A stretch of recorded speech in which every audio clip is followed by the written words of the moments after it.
Welcome. In front of me is a Nokia 8110 4G from 2018, and today I will show you how to remove the battery from this device. So to get started, you can just shut off the device, hold the power key and turn it off.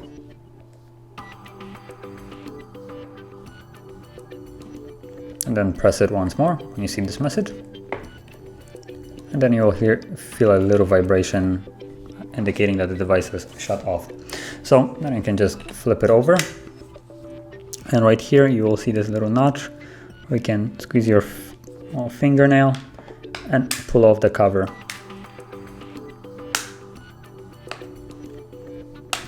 Like so.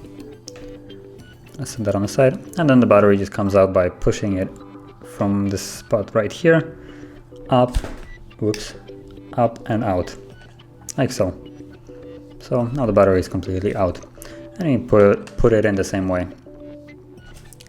Gonna close it up and then just hold the power key to turn it back on.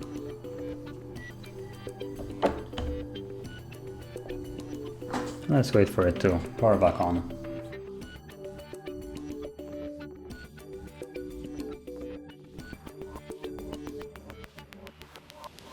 And as you can see, now the device is back on. So that would be how you would remove and put in the battery in this device. And if you found this video helpful, don't forget to hit like, subscribe, and thanks for watching.